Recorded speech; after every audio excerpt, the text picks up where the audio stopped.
ঘূর্ণবাত বা সাইক্লোন। ইংরেজি সাইক্লোন কথাটি এসেছে গ্রিক শব্দ কুকলুমা থেকে, যার অর্থ সাপের কুণ্ডলী। পৃথিবীর এক প্রকার অনিশ্চিত ও অস্থায়ী বায়ু হল ঘূর্ণবাত। যখন কোনো স্বল্প পরিসর স্থানে উত্তাপ বৃদ্ধির কারণে নিম্নচাপের সৃষ্টি হলে বায়ু চাপের সমতা রক্ষার জন্য তীব্র গতিতে সর্পিলভাবে কুণ্ডালাকার বায়ু নিম্নচাপকে ঘিরে কেন্দ্রাভিমুখী এবং ঊর্ধ্বগামী উষ্ণ ঘূর্ণিবায়ুকে ঘূর্ণিঝড় বলে। উত্তর গোলার্ধে এই প্রকার বায়ু ঘড়ির কাঁটার বিপরীতে প্রবাহিত হয়। ক্রান্তীয় নাতিশীতোষ্ণ মণ্ডলে সৃষ্ট এই ঘূর্ণবাত প্রচণ্ড বিধ্বংসী আকারের হয়। এখন জেনে নেব কয়েকটি বিশেষ ঘূর্ণিঝড়ের নাম, তাদের উৎপত্তিস্থল এবং তাদের প্রভাবিত অঞ্চল। হেরিকেন।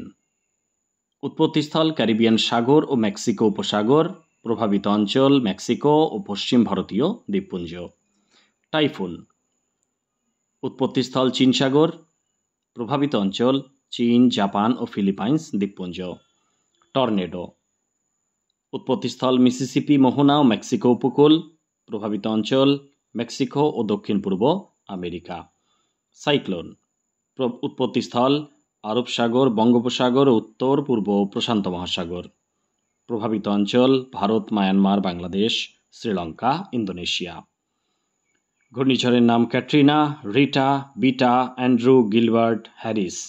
উৎপত্তিস্থল ক্যারিবিয়ান সাগর ও মেক্সিকো উপসাগর, প্রভাবিত অঞ্চল আমেরিকা ও কানাডা।